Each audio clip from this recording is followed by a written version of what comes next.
살아계신 하나님, 하나님께서 우리의 영혼을 사랑하셔서 주님의 선한 길과 복된 길로 인도하여 주시려고 이 저녁에도 우리를 부르심을 감사합니다.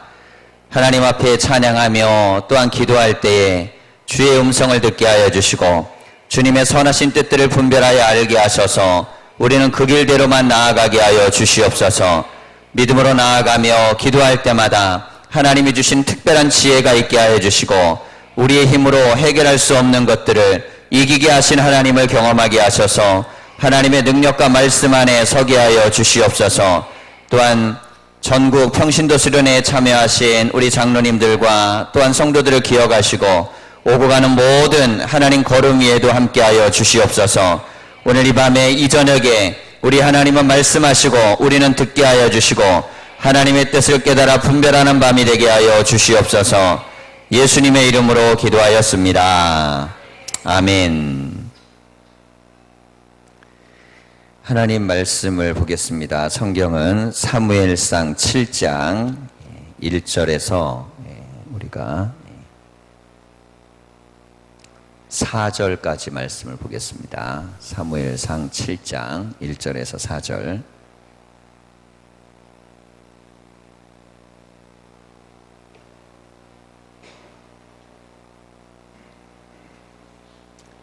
교독하겠습니다.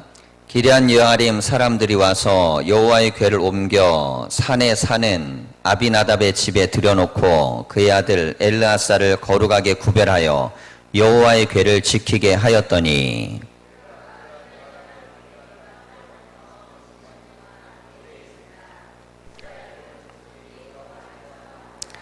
사무엘이 이스라엘 온 족속에게 말하여 이르되 만일 너희가 전심으로 여호와께 돌아오려거든 이방신들과 아스다롯을 너희 중에서 제거하고 너희 마음을 여호와께로 향하여 그만을 섬기라.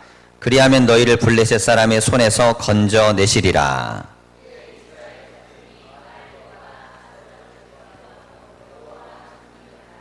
아멘. 우리 앞부분 6장 19절에서 21절을 한 번 더 읽겠습니다. 교독하고 끝절을 함께 읽습니다. 벳세메스 사람들이 여호와의 궤를 들어보다 본 까닭에 그들을 치사 5만 70명을 죽이신지라. 여호와께서 백성을 쳐서 크게 살육하셨으므로 백성이 슬피 울었더라.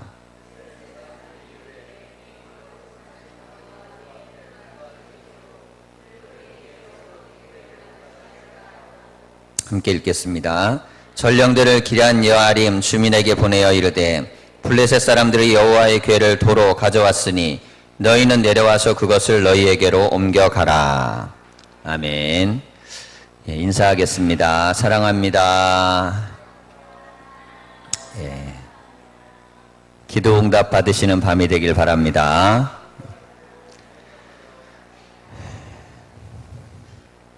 오늘 우리가 함께 나눈 말씀은 새벽에 했던 말씀들을 이어서 드리는 말씀인데요. 이스라엘은 하나님께서 이 언약궤를 통해서 나라와 백성을 인도하셨습니다. 그래서 출애굽한 이후에 출애굽을 모세가 시켰죠. 그래서 모세가 이 10가지 기적을 일으키면서 이스라엘 백성이 애굽에서 나옵니다. 그리고 기적을 어떻게 일으키냐면 그때마다 모세의 기도로 기적이 일어나요. 그리고 이제 기적의 도구로 쓰인 건 모세의 지팡이입니다. 그래서 이제 이 모세의 지팡이가 이집트로 갈 때는 명칭이 바뀌어요. 하나님의 지팡이가 되는 겁니다. 사람이 들고 있었을 때는 그냥 사람의 지팡이지만 하나님이 이걸 쓰시면 지팡이에도 능력이 나타납니다. 그래서 하나님의 지팡이가 되었는데 자, 이 지팡이를 통해서 수많은 기적을 이루고 홍해가 갈라지고 이제 광야길에 들어왔는데요. 하나님께서는 모세나 이 지팡이가 우상화되는 걸 원하지 않았어요. 자, 이걸 우리가 좀 잘 들으셔야 됩니다. 자, 신앙생활을 하다 보면요. 신앙이라는 것은 하나님을 의지하면서 가요. 근데 하나님은 눈에 보이지 않습니다. 그러다 보면 인간은 눈에 보이는 것이 나에게 확신을 주기를 원하는 마음이 있겠죠. 새벽에도 말씀을 드렸지만 예를 들어서 십자가 목걸이를 달고 다니면 뭔가 내가 좀 불안하지 않을 것 같은 거예요. 그리고 차에다가 성경 구절을 붙여놓으면 차 사고가 나지 않을 것 같은 거예요. 예. 자, 이런 마음들을 갖는 것은 하나님이 나를 지키신다라는 마음이기 때문에 좋은 마음입니다. 자, 그런데 문제는 무엇이냐면 이것이 너무 강력해져서 부적 같은 믿음을 가질 수 있어요. 그래서 예를 들어서 내가 오늘따라 십자가 목걸이를 차고 나오지 않으니까 나쁜 일이 생길 것 같은 거예요. 자, 십자가 목걸이를 차고 있지 않아도 하나님은 나와 함께 하세요. 자, 이건 이제 굉장히 중요합니다. 자, 그리고 내 차에 붙어 있던 성경 구절이 있었는데 이게 뭐 사라졌어요. 괜히 안 좋은 일이 생길 것 같아요. 자, 이렇게 되면 이것조차도 우상이 되는 거예요.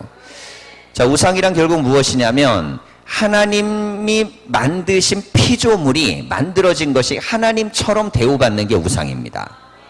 자, 그 중에는 누구도 있냐면 사람도 있어요. 자, 모세는 위대한 지도자죠. 하나님이 쓰신 굉장한 영적 지도자입니다. 그런데 그가 120살 딱 되어서 가나안 앞에 딱 갔을 때 하나님이 모세에게 너는 내 말을 한번 불순종했기 때문에 가나안 땅에 들어갈 수 없어 그랬어요. 이스라엘 백성은 수도 없이 불순종했는데 들어갔고 모세는 뭐 이렇게 특별하게 잘못했다면 한두 번 정도 뭐 이렇게 했는데 이것 때문에 못 들어갑니다. 자, 그런데 모세가 어떻게 하냐면 여호와의 말씀을 그대로 순종하고 받아들여요. 그리고 나서 그 땅에 들어가지 않습니다. 자, 그럼 왜 하나님께서는 모세를 이 가나안 땅 바로 직전에 글로 들어가지 못하게 했는가? 그 이유는 모세가 하나님처럼 되는 건 원하지 않으셨기 때문이에요. 자, 그러니까 모세는 좀 억울해요. 왜냐하면 40년 내내 백성들이요 불평불만하고 원망합니다. 그런 생활을 하면서 모세는 힘들고 어렵게 지도자가 돼서 그 자리에 왔어요. 아, 그럼 이제 좀 대우받고 살아야 되잖아요. 그런데 하나님께서는 네가 차라리 원망받고 불평받고 힘들고 어려워도 하나님처럼 대우받는 건 훨씬 너에게 나쁜 거야. 그래서 모세를요 순종의 표상으로 삼기 위해서 그토록 들어가기를 원했던 가나안 앞에서 못 들어가게 합니다. 근데 모세가요 불평하지 않습니다. 왜냐하면 여기까지가 내 길이구나 이게 받아들여요. 그래서 많은 이스라엘 사람들이 생각하는 거예요. 아, 모세가 훌륭하고 대단한 기적을 일으키는 사람이지만 그는 단지 하나님께 순종하는 사람이구나. 자, 그래서 모세는요 우상화되지 않습니다. 자, 모세가 우상화되지 않았고요. 모세 때문에 일어났던 기적들도 우상화되지 않아요. 왜냐하면 모세는 하나님 앞에서 자기의 잘못 때문에 가나안 땅에 못 들어간 걸 받아들인 한 연약한 인간이에요. 자, 이 모습을 그대로 백성들이 배웁니다. 그리고 나서 나머지가 이제 가나안으로 들어가요. 자, 그래서 하나님이 가장 싫어하는 건 무엇이냐면 하나님 아닌 존재가 하나님 같은 존재처럼 취급받는 거예요. 자, 이걸 가장 싫어하십니다. 모세 혹은 모세의 기적 다 마찬가지죠. 자, 가나안 땅으로 이제 들어간 이스라엘 백성들이요 여호수아가 이 백성들을 이끌고 가는데 그의 마음에 처음으로 든 마음이 뭐냐면 두려움이었어요. 야, 모세 같은 지도자가 없이 내가 어떻게 이 백성을 데리고 갈까? 그때 하나님이 하신 말씀은 뭐냐면 내가 너와 함께 하겠다라는 것이었습니다. 자, 이 말씀을 보면요 내가 너와 함께 하겠다. 그러니까 여호수아도요 모세를 엄청나게 의지했던 겁니다. 모세 없이는 안 될 것 같은 거예요. 이때까지 모세가 있었기 때문에 자기도 여기까지 올 수 있었다고 생각한 겁니다. 근데 하나님 말씀하시는 거예요. 모세 없어도 내가 너와 함께하면 갈 수 있다. 자, 신앙은 결국은요 누구를 따라가는 것이냐면 하나님을 따라가는 것입니다. 처음에는 눈에 보이는 걸 따라가게 돼 있어요. 눈에 보이는 걸 의지하게 돼 있고 또 눈에 보이는 것 때문에 또 시험에도 듭니다. 제가 이제 요 근래에 이제 전도한 또 이제 가정 있는데 이제 가정사 이야기를 좀 듣다 보니까 그 아드님 얘기를 해요. 아드님이 신앙생활을 너무너무 열심히 한 거예요. 그래서 자기가 낳은 자식들의 이름을 성경의 인물로 막 베드로, 바울 이렇게 정했어요. 베드로, 바울. 그 정도 되면 굉장한 믿음의 사람인 거예요. 왜냐하면 얘가 베드로, 바울 되면요 밖에 나가서 어떻게 대우받겠어요? 그런데도 베드로, 바울 이렇게 할 정도로 정말 은혜 받고 애들 이름을 지어놓은 거예요. 처음에 개척을 할 때 목사님하고 너무너무 좋아가지고 막 열심히 하고 기도하고 노력해갖고 나름대로 교회도 성장시키고 그랬는데 목사님이 돌아가신 거예요. 그리고 나서 교회가 이제 후임자가 오고 변화가 일어나게 됐습니다. 근데 문제는 뭐냐면 새로운 목사님이 왔는데 이분이 자기하고 좀 안 맞았던 것 같아요. 충분히 그럴 수 있죠. 왜냐면 열정을 쏟고 막 개척할 때 노력을 하고 막 해버리면요, 그 에너지를 쏟았던 것만큼 채워지지 않을 때는 이게 굉장히 좀 힘들어집니다. 자, 그런데 그 이후에 이게 믿음의 시험이 왔어요. 그리고 나서 신앙생활을 제대로 못한다는 거예요. 자, 그 이야기를 제가 좀 먼 이야기지만, 내가 직접 눈으로 본 사람은 아니지만 그 이야기를 들으면서 좀 마음이 많이 안타까웠어요. 그분은 하나님에 대한 믿음도 가졌고 교회 열심도 했고 뭐 자녀들 이름까지 다 그렇게 지었어요. 그런데 어디에서 문제가 되었느냐? 결국에는 하나님을 의지한 게 아니고 사람을 의지했던 것입니다. 그럼 누구를 의지했을까요? 1번 돌아가신 목사님, 2번 자기 자신. 누굴 것 같으세요? 네, 자기 자신입니다. 여기서 우리는 착각을 하면 안 돼요. 너무너무 그 목사님이 좋고 정말 나하고 뜻이 맞아갖고 열심히 했다고 생각을 하지만 사실은 내가 맞았기 때문에 한 거예요. 내가. 근데 나를 맞춰주지 않으니까 받아들일 수 없는 거예요. 자, 이걸 우리가 이해를 잘 하셔야 돼요. 뭐 세상에는 얼마나 많은 교회가 있고 얼마나 많은 목사님이 있겠어요? 그런데 변화가 일어나고 새로운 리더십이 들어올 때 하나님이 새로운 사람을 쓰시는구나 받아들이면요, 거기서 또 은혜가 있어요. 이스라엘 백성들이 그 탁월한 카리스마의 모세를 40년 동안 경험했지만 여호수아가 지도자가 됐을 때요, 당신의 지도력 인정할 수 없다 이렇게 안 합니다. 왜 그러냐면 모세가요, 마지막 요단강을 건너지 않으면서 보여준 자세가 있어요. 주의 뜻이라면 어떤 상황에서도 말씀대로 따라가겠다는 걸 보여준 것입니다. 자, 이 신앙을 가르쳐 주었더니 이 신앙을 누가 배웠냐면 이스라엘 백성들이 배운 거예요. 그리고 자기 아버지 세대를 봤을 때 끊임없이 불평하고 원망하고 불순종했는데 뒤끝이 안 좋아. 알게 된 겁니다. 원망과 불평이라는 게 결코 자기의 인생에 도움이 되지 않는다는 거를. 자, 그래서 신앙이요, 우리가 가만히 보면 신앙과 믿음에 있어서 회의가 오고 시험이 오고 문제가 생기는 것은 상대방, 그러니까 다른 사람이나 혹은 상황 때문에 오는 것이라고 우리는 대부분 생각하지만 첫 번째는 누구부터 오면 나부터 옵니다. 나. 그럼 뭐가 먼저 올까요? 섭섭함이 먼저 오게 돼 있어요. 섭섭함, 서운함. 섭섭함과 서운함이 오기 시작하면 환경도 다 받아들이기 어렵고 그리고 사람도 받아들이기 어렵습니다. 그러면 빨리 내가 생각을 전환해요.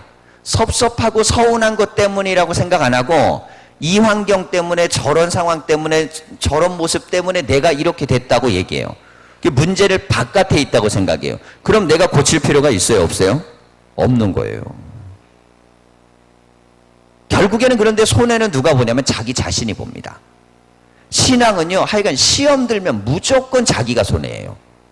왜냐면 내가 시험 들어서 남들이 나 때문에 막 힘들어하고 고통스러워하고 괴롭게 느낄 사람이 많을 것 같은데 그냥 옆에서 저 사람 시험 들어서 어떻게 그렇게 생각하고 자기는 또 재밌게 즐겁게 신앙생활 잘해요. 그 신앙생활은 시험 들면 누구만 손해예요? 나만 손해예요. 나만. 자, 그런데 신앙의 시험이라는 것은 다른 것이 아닙니다. 바로 하나님과의 나와의 관계가 멀어지는 거예요. 멀어지는 거예요. 자, 그런데 이렇게 멀어지는 것에 대해서 중세에 이 철학자들이요, 신학자들이 고민을 했어요. 왜 도대체 아담과 하와 사건에서 하와는 타락했을까? 그 이유가 뭘까? 그걸 갖다 면밀히 고민하고 또 연구하고 이렇게 했어요. 그래서 찾아낸 단어가 뭐냐면 나태입니다. 나태. 하나님과 나태해졌더니 그 틈바구니를 벌리고 유혹이 들어오고 뱀이 들어오고 결국 죄 때문에 무너졌다는 거예요. 그러니까 신앙이요, 신앙이 나태해지면 잠깐 쉬는 게 아니에요. 자, 이걸 잘 이해하셔야 돼요. 자, 우리가 막 몸이 피곤하고 그럼 자야죠. 그 좋은 거예요, 안 좋은 거예요? 몸이 피곤할 땐 자야 돼요. 좋은 거예요. 몸이 피곤할 땐 자야 됩니다. 육신이 힘들면 쉬어야 돼요. 그런데 영하고 육은 반대로 돼 있어요. 영은 잠들면 죽을 수 있어요. 자면 좀 쉬면 나아지는 게 아니고 쉬면 나빠져요. 야, 몸은 쉬면 좋아지거든요. 근데 영은 쉬면 죽을 수 있어요. 그래서 신앙생활 할 때 이렇게 하면 오해해요. 저 당분간 잠깐 좀 신앙을 좀 잠깐 이렇게 생각해 보려고요. 쉬려고요. 좀 쉼을 가지려고요. 잘못해서 쉬다 영영 가는 수가 있어요. 왜냐하면 영은 잠드는 게 아닙니다. 물질이 아니기 때문에 피곤치 않아요. 그 영은 살아있을수록 더 살아있어요. 그러니까 우리가요, 하나님 앞에 보세요. 예배를요, 일주일에 한 번 드리는 분보다 2번 드리는 분이요, 훨씬 교회 와서 시간도 쓰고 에너지도 쓰잖아요. 그런데 훨씬 강합니다. 훨씬 강해요. 자, 2번 하는 사람보다 3번 하는 사람이 훨씬 강합니다. 영이 훨씬 강해요. 이상하잖아요. 세상에서는 시간 쓰고 에너지를 쓰면 반드시 지치게 돼 있거든요. 근데 영은 쓰면 쓸수록 지치지 않아요. 자, 이제 루터나 웨슬리가 했던 기도에 대한 얘기가 있는데요. 웨슬리는 이런 말을 했어요. 내가 하루에 3시간 이상 기도하지 않으면 나는 마귀에게 진다 그랬어요. 야, 그 기준을 굉장히 높게 잡아놔가지고. 그런데 들어보면요, 굉장히 일리가 있어요, 일리가. 자, 예를 들면 제가 이제 새벽에 기도를 보통 1시간 정도 하거든요. 예, 평균 이제 1시간 정도 합니다. 그리고 나머지 시간 이제 성경 읽고 기도하는 시간들은 별도로 또 갖습니다. 그런데 가장 영적으로 좋을 때가 언제냐면 대신방할 때예요. 하루 왼종일 예배하는데 상태가 가장 좋아. 근데 상태가 언제 나빠지냐면 쉼의 시간이 많아질 때 나빠져요. 이상하죠? 그 예배나 기도나 신앙의 시간이 줄어들면 좀 내가 너무 열심히 달려오고 내가 너무 지치게 했으니까 좀 쉬엄쉬엄 하면 내가 조금 더 채워지겠다. 채워지지 않습니다. 그러니까 하나님께 복 받는 사람에 대한 말씀이 어떻게 되냐면 주야로 여호와의 말씀을 묵상하는 자예요. 아침 저녁으로 묵상하는 자가 복이 있어요. 야, 그럼 이게 무슨 원리일까? 인간의 몸으로는 해결할 수 없어요. 인간의 몸은 쉬어야 되거든요. 그런데 그 비유는 뭘로 되어 있냐면 시냇가에 남은 심으로 되어 있습니다. 시냇가에 심긴 나무.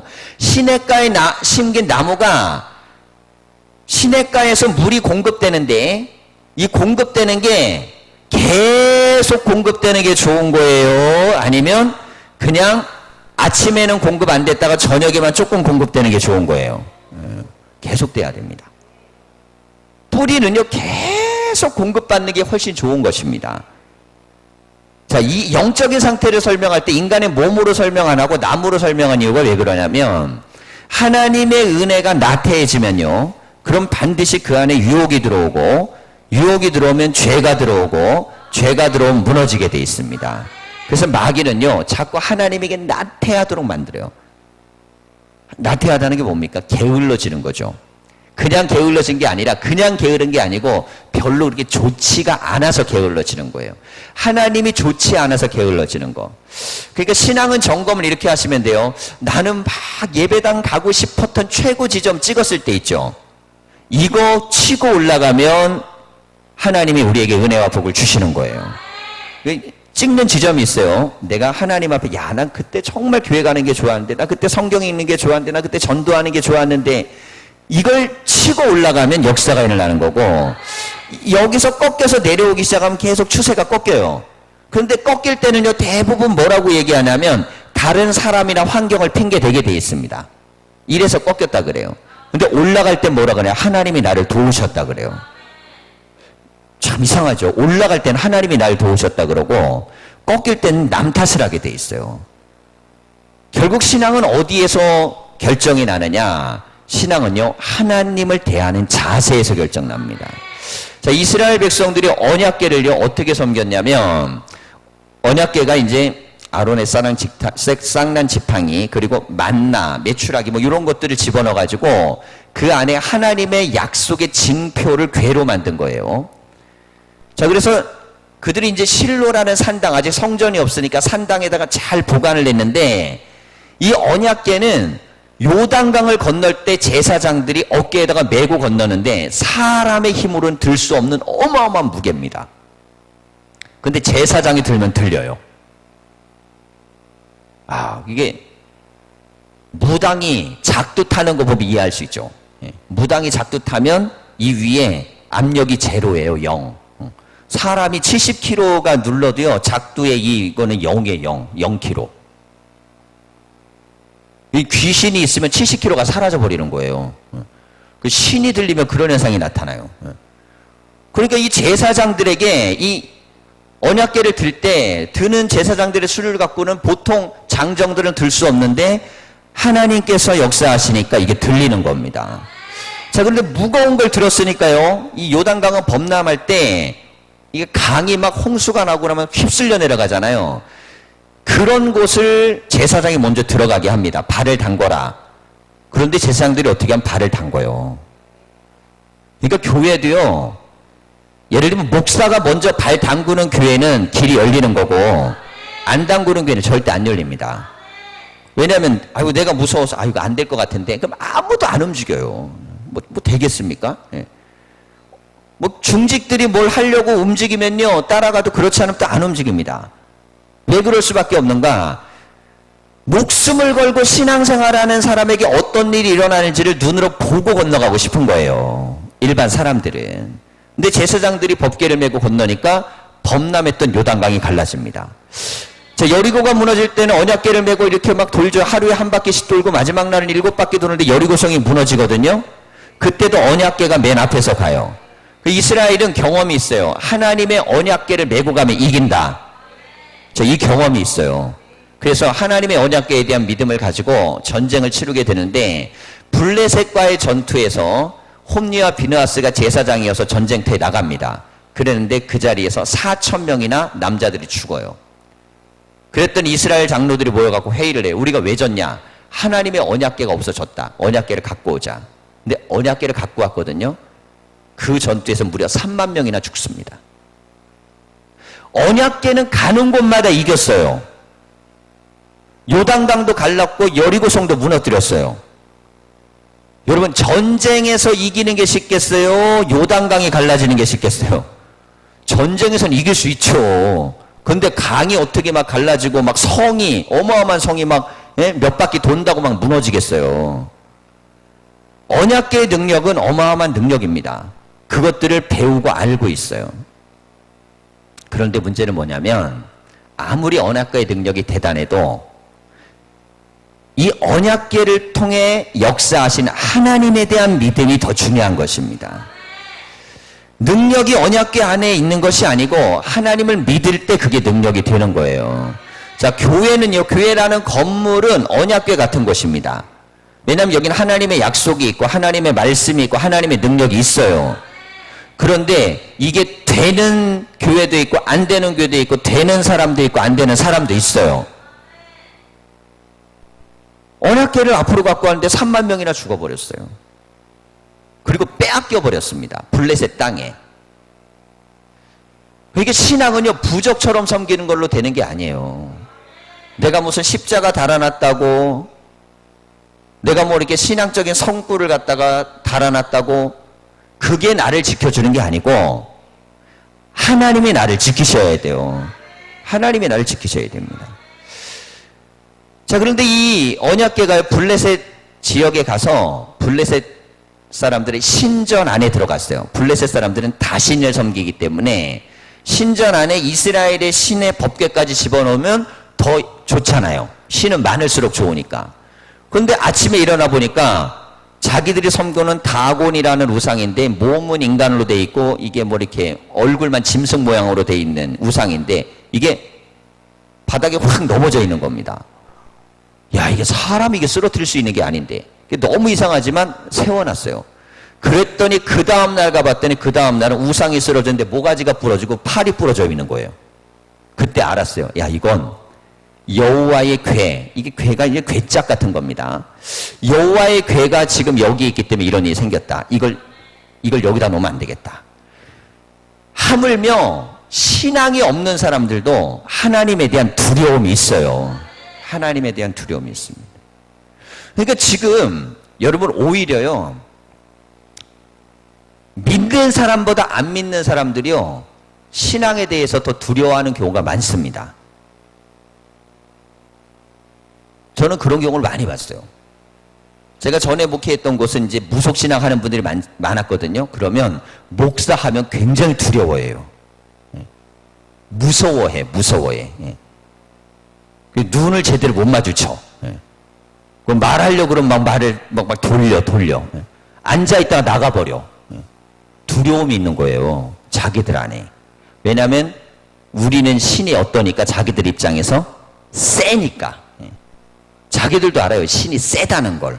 그러니까 두려움을 느끼는 거예요. 반면에 교회 교인들은 별로 안 두려워해. 교인들은. 그럼 믿음의 상황에 있는 사람들은 그냥 늘 보는 사람이고 늘 체험하고 그러니까 우리가 얼마나 영적으로 대단하고 하나님의 능력을 주시는지 잘 분별하지 못하는 거예요. 하지만 안 믿는 사람들은 달라요. 지금 이게 블레셋 땅에 들어갔는데 블레셋 사람들이요, 언약궤를 보고 엄청 두려워합니다. 야, 그리고 자기 땅에서 다른 곳으로 옮겼는데 가는 곳마다 종기가 생기고 막 재앙이 오고 그러는 거예요. 결국에는 이 언약궤를 자기들의 짐승을 실어가지고 이스라엘 땅으로 돌려보냅니다. 그러니까 이스라엘에서 패배해서 갔던 언약궤가 스스로 능력을 행해가지고 어디로 돌아왔어요? 이스라엘로 돌아옵니다. 자, 이렇게 이제 수레에 끌려서 돌아왔던 이 언약궤에 대해서 오늘 나왔던 이제 6장 19절 말씀들 이하를 보면요, 베세메스라는 지역으로 언약궤가 갔어요. 근데 이 사람들이 여호와의 궤를 들여다본 까닭에 궁금한 거예요. 그래서 궤를 열어본 거예요. 열면 안 되거든요. 궤를 열었는데 그들을 치사 사본이 두 개입니다. 하나는 5만 70명이 죽었고 하나는 70명이 죽은 걸로 돼 있어요. 그런데 이제 5만 70명이 죽었다라는 것은 너무 이제 사본의 입장에서는 제가 보기에는 가로치기가 돼 있는 것이면 사본의 숫자가 적은 거예요. 대다수는 70명이 돼 있어요. 그럼 5만 빼고 70명만 죽었다 그래도 여러분 한 마을에서 한 번에 70명이 죽었다고 생각해요. 엄청난 참사입니다. 근데 그들이 어떻게 하냐면 하나님의 언약궤를 들여다본 거예요. 왜 들여다봤을까요? 이게 하나님의 능력으로 본 게 아니라 궤짝으로 본 겁니다. 뭐가 있을까? 도대체 뭐가 있을까? 우리가 하나님에 대한 믿음을 가질 때 가져야 되는 중요한 믿음의 자세는 하나님에 대한 경외심입니다. 하나님에 대한 높임과 두려움과 공경하는 마음이 있어야 돼요. 자, 그래서 하나님에 대해서는 이 마음을 가지고 서야 되는데 이들이 언약궤를 보면서 블레셋 사람들은 두려워갖고 어떻게든 재앙을 입지 않으려고 그래갖고 돌려보내줬는데 이스라엘 사람들은 뚜껑 열고 쳐다본 거예요. 블레셋인들은 그렇게 안 했거든요. 두려워서. 감히 두려워서 이걸 갖다가 뚜껑 열고 볼 생각을 안 하는 거예요. 그런데 오히려 믿음이 있었다는 이들이 그렇게 하다가 결국 재앙을 당하고 천벌을 받습니다. 여러분, 신앙을 가지고 있을수록 우리는 어떤 마음을 가져야 되냐면요, 하나님을 더 높이는 마음을 가지셔야 됩니다. 신앙이 있을수록 하나님 앞에 정말 겸손한 마음이 있어야 돼요. 자, 이렇게 되니까 베세메스 사람들이 너무 두려워하게 됐어요. 거룩하신 하나님 앞에 누가 서리요? 그러면서 기럇 여아림이라는 곳으로 이 언약궤를 옮깁니다. 오늘 7장 보면 기럇 여아림 사람들이 와서 여호와의 궤를 옮겨 산에 사는 누구의 집에 옮겨 놓았어요? 아비나답의 집에 들여놓고, 그리고 그의 아들 엘리아사를 거룩하게 구별하여. 어떻게 구별했습니까? 거룩하게. 집안에 언약궤를 잘 놓고, 그리고 나서 엘리아사, 너는 이거 섬기는 걸 전심을 다해. 그리고 항상 이걸 할 때 조심해야 되고 정말 하나님의 말씀이 담긴 거고 은혜가 있는 것이니까 최선을 다해야 돼. 자, 이렇게 시켜주었다는 거예요. 자, 궤가 기럇 여아림에 들어간 날부터 20년 동안 그랬습니다. 그러면 언약궤가 그 집에 어느 정도까지 있었어요? 20년 동안 일쓴지라 이스라엘 온 족속이 여호와를 사모하니라 그랬습니다. 그 사이에 일어난 현상이 뭐냐면 하나님에 대한 사랑이 점점 더 강해지는 거예요. 자, 타락은 왜 오냐면 태만 때문에 온다 그랬죠. 태만. 하나님으로부터 멀어지고자 하는 상황을 자꾸 마귀는 만들려고 합니다. 근데 이 태만이 생기기 시작하면 그때부터는 하나님과 태만하면 하나님과 예배나 은혜도 멀어질 뿐만 아니라 영적으로 자꾸 잠들게 되고 무너지게 돼요. 자, 그래서 신앙에 있어서는요, 할 수만 있으면 절대로 무너지지 않도록 붙들고 있어야 돼요. 할 수만 있다면 최선을 다해야 됩니다. 근데 이건 누가 아시냐? 하나님이 아세요. 하나님 앞에 올 수 있는지 아닌지 하나님은 아세요. 하나님은. 애들이 학교 지각하는 경우들이 있거든요. 그럼 지각하면 애들은 다 이유가 있어요. 지각하는 애들은. 근데 선생님은요, 그게 다 인정이 될까요? 안 될까요? 안 되죠. 그런데 어떤 건 될 수 있어요. 너무 아파서 늦게 왔다. 그래, 아프면 늦을 수도 있지. 근데 어느 날은 부모님이 안 깨워줘서 늦게 올 수도 있어요. 그런 경우도 있어요. 예. 우리 집 같은 경우 지난번에 그래가지고 애를 9시에 깨웠어. 9시에. 우리 아내가 이제 영에 데려다 주고 그날 전화를 나한테 8시 반에는 해줘야 애가 깨어나서 가거든요. 저는 새벽 기도 끝나고 좀 자야 됩니다. 그래서 새벽에 늦게 들어가기 때문에. 근데 그날은 에이, 알아서 깨웠겠지. 나는 알아서 전화가 오겠지. 서로 우리는 그런 마음을, 선한 마음을 가진 거예요. 그런데 9시에 눈을 딱 뜬 거예요. 딱 떴더니 야, 그랬더니 애도 놀란 거예요. 왜 안 깨웠냐고. 그런데 학교가 다행히도 뛰면 1분 거리. 뭐 그래가지고 기린초니까 막 이렇게 뛰어서 갔어요. 그런데 만약에 20분, 30분 걸리는 데라 그러면 야, 얼마나 욕하겠어요, 선생님이. 엄마 아빠가 애를 안 깨워갖고 늦게 갔다? 이게 변명거리나 이유거리가 되겠어요? 여러분, 우리가 뭐 이렇게 우리끼리는 사정이 있고 이유가 있겠지만 상대방이 들었을 때 받아들일 수 없는 것이 있죠. 믿음도 마찬가지입니다. 믿음은요, 하나님이 보시기에 딱 봐서 이게 맞느냐 아니냐, 이게 맞는 거지. 나는 내 입장에서 주님, 저는요, 제가 보기에는 할 수 없었어요. 근데 주님은 야, 그건 할 수 있었는데 네가 안 한 거야. 자, 그런데 어느 땐 정말 할 수 없어요. 그러면 할 수 없어서 못했지? 그땐 내가 너 그래도 마음은 있었기 때문에 내가 너에게 은혜와 복을 준다. 주시는 거예요. 그러니까 은혜와 복은 어떻게 누리는 것이냐면 내가 하나님께 할 수 없어서 못할 땐요, 하나님이 그걸 알고 채워주세요. 근데 할 수 있는데도 안 하는 건 감점이에요. 근데 그걸 판단하는 기준은 내가 합니까? 하나님이 하십니까? 하나님이 하세요. 왜냐하면 상은 누가 주시기 때문에? 하나님이 주시기 때문입니다. 그래서 신앙은 은혜 받으면 핑계가 사라지고 은혜가 떨어지면 핑계가 늘어나요. 그렇죠. 은혜 받으면 핑계가 사라져요. 점점 더. 왜 사라지냐면 은혜가 되니까.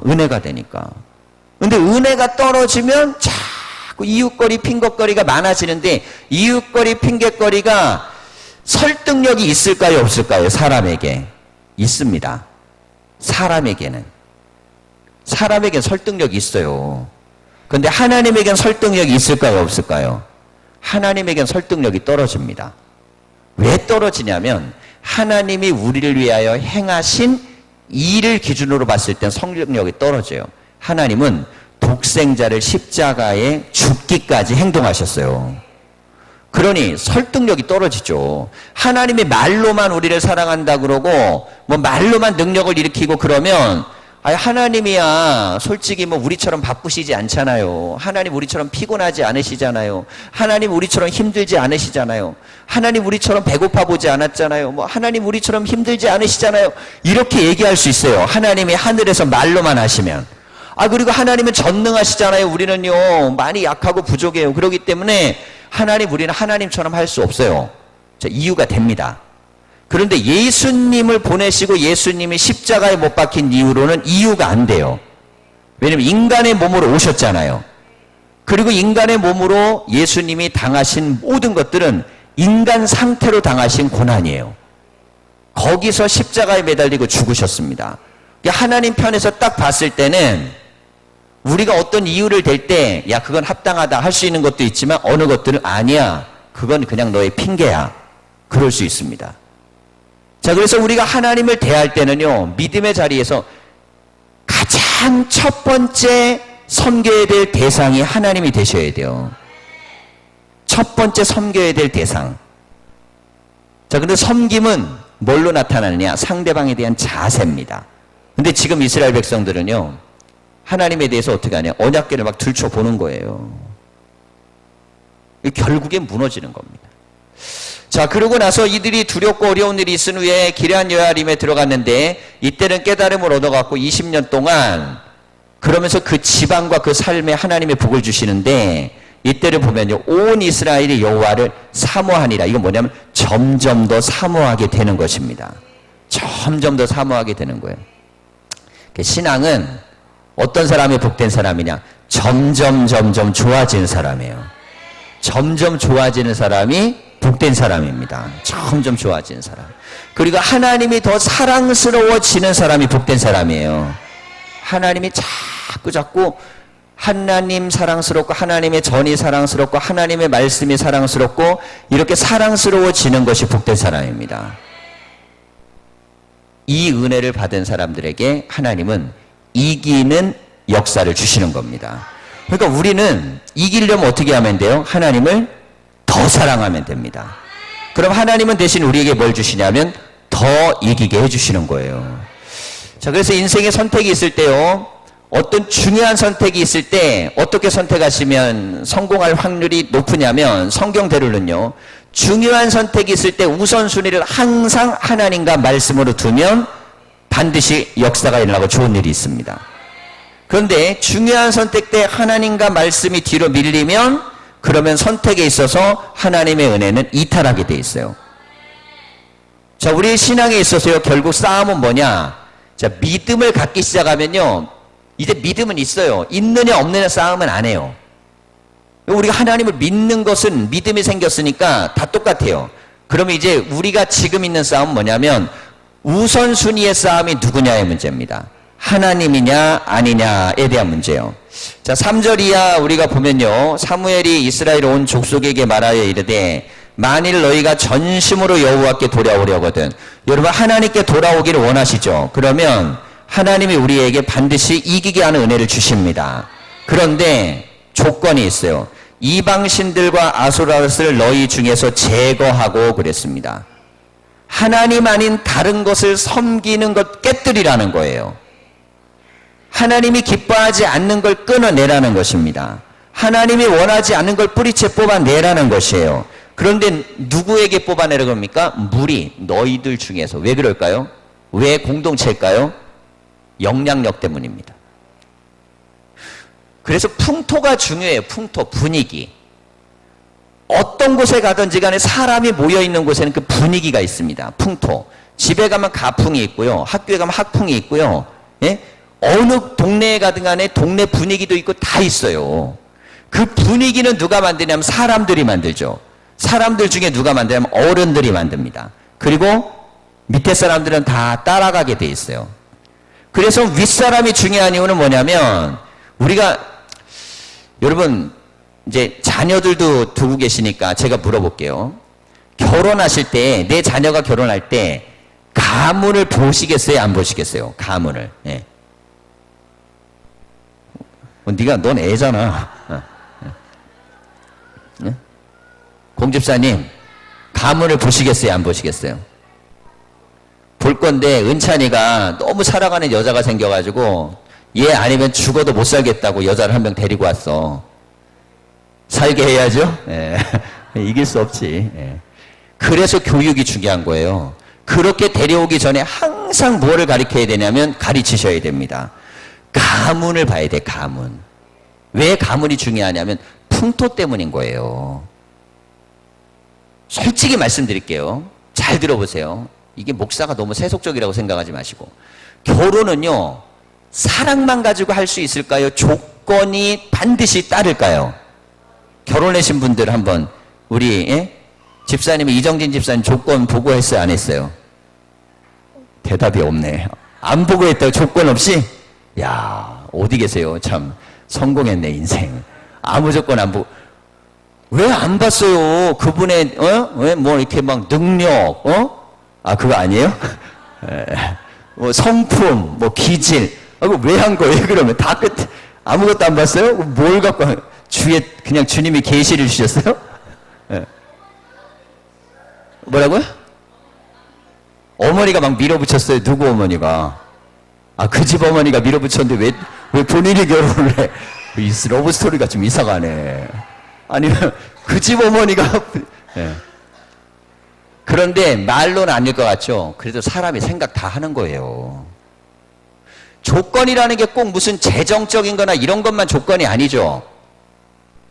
그 사람의 됨됨이한 모든 것들이 다 조건입니다, 사실은. 예? 그런데 우리는요, 어떤 거 내 마음에 드는 것도 있고 안 드는 것도 있고 좋은 것도 아닌 것도 다 있지만 결정적으로 중요하게 두는 건 뭐냐면 마지막엔 그래도 좋아. 그래, 내가 살아봐야지 생각하니까 가는 거예요. 근데 이게 도저히 이게 아니다 싶으잖아요? 그럼 못 가는 거예요. 그래도 적정선에는 맞다고 생각을 하는 거예요. 그런데 꼭 봐야 되는 것 중에 하나가 뭐냐? 아직 결혼 안 한 분들하고 결혼시켜야 될 분들은 꼭 보셔야 되는 게 뭐냐면 가풍입니다.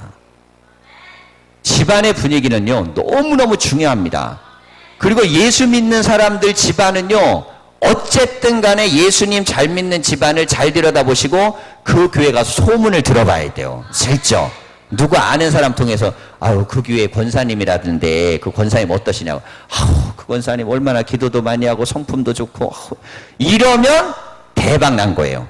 왜? 교회를 다니는 데다가 인기까지 있어. 그러면 수십 년의 세월을 살면서 그 분위기가 만들어낸 흐름이라는 게 있는 것입니다. 흐름이 얼마나 중요한지 몰라요. 풍토는 지도자들이 만들게 돼 있어요. 그리고 아래로 반드시 흘러가게 돼 있어요. 안 보여서 그렇지 반드시 되게 돼 있어요. 그래서 믿음의 풍토를 갖는 게 뭐냐? 축복인데 제가 보기엔 집사님은 예수 안 믿는 남자 만났으면 쫄딱 망해요. 지금 정말 훌륭한 남자 만나갖고 성공하고 저렇게 예쁜 딸도 낳은 거지. 자꾸 이렇게 왜 오늘 집에 가서 부부싸움 하려고 왜 그러는 거야 대체. 그런데 신앙과 믿음을 봤을 거 아니에요. 뭔가 보면서 그 안에서 가능성을 봐요. 그런데 사람은요, 하나의 가능성을 보면 그 다음부터 나머지는 만들어가는 것이에요. 만들어가야 됩니다.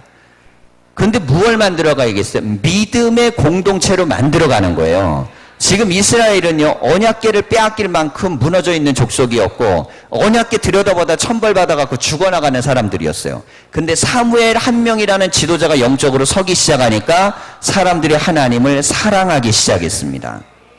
풍토가 바뀌는 거죠. 풍토가. 여러분 신앙도요, 분위기가 되는 분위기 속에 들어가는 사람은 되기 시작해요. 교회도요, 제가 보면 복된 사람은 교회가 될 때 교회 다닌 사람들은 인생이 돼요. 돼. 왜냐면 되는 경험을 봤거든요. 되는 경험. 근데 교회가 안 되는 경험을 보면서 자란 사람은 안 돼요. 그게 중요합니다.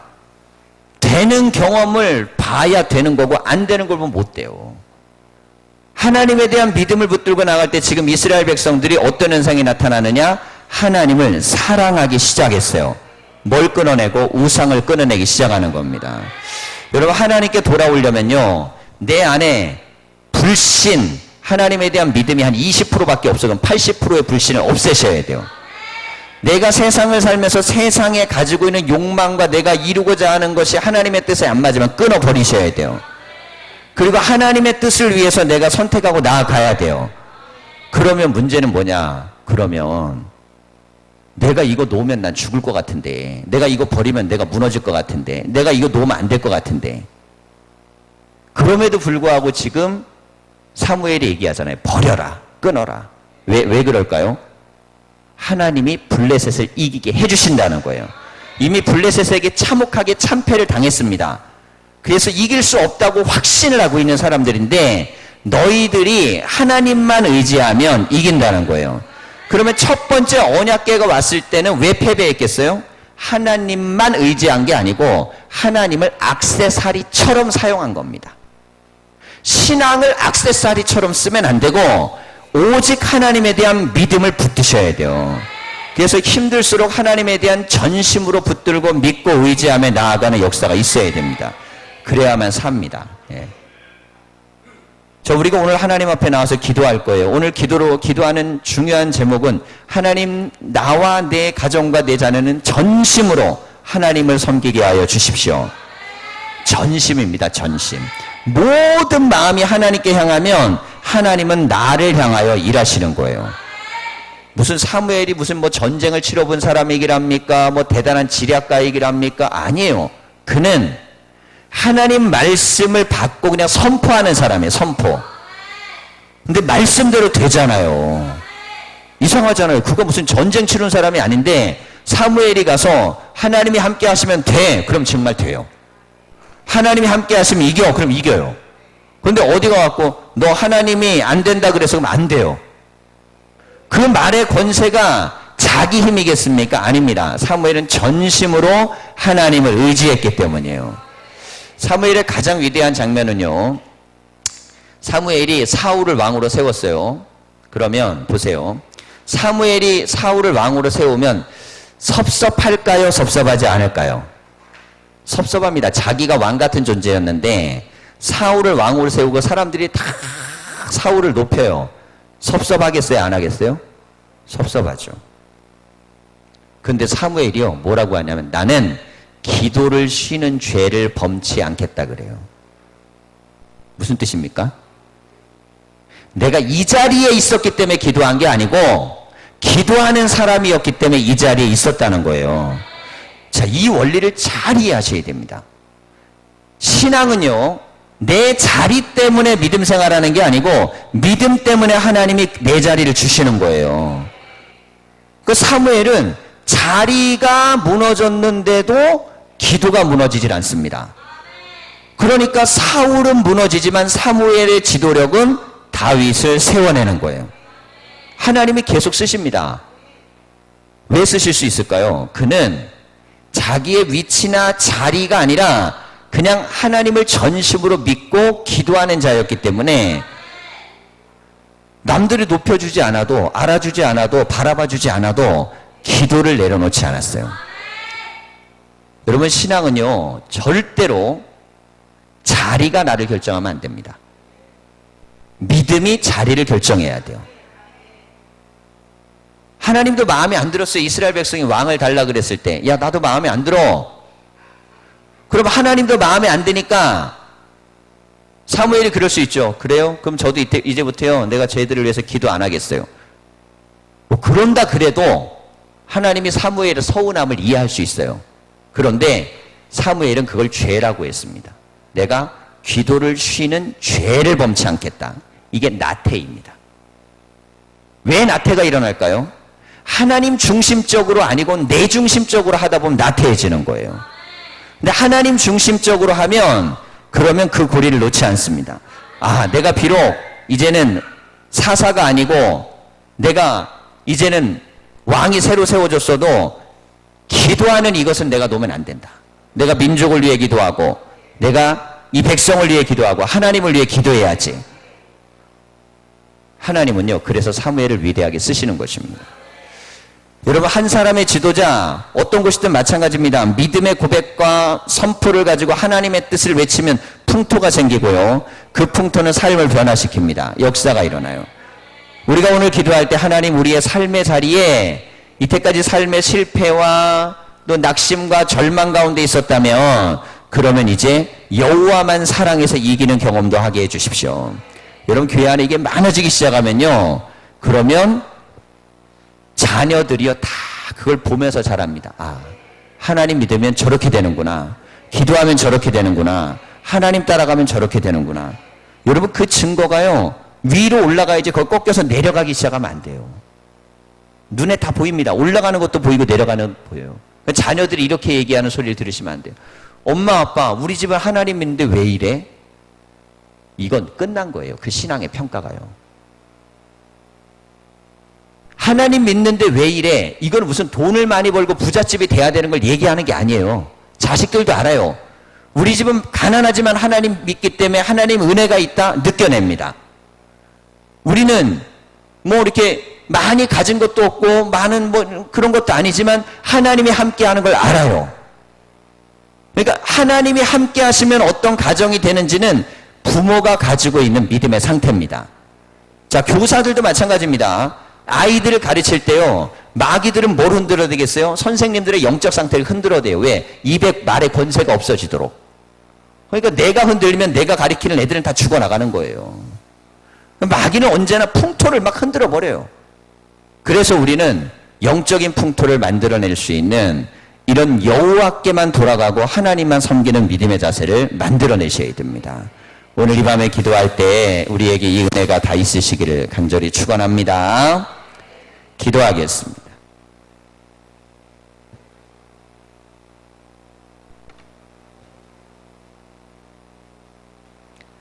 살아계신 하나님, 우리가 하나님만 섬기려고 부단히 애쓰고 하나님 말씀과 기도 가운데 삶을 살아가려고 부단히 애쓰지만은 그때그때마다 하나님 아닌 다른 것들을 의지하며 하나님 살아갈 때도 많이 있습니다.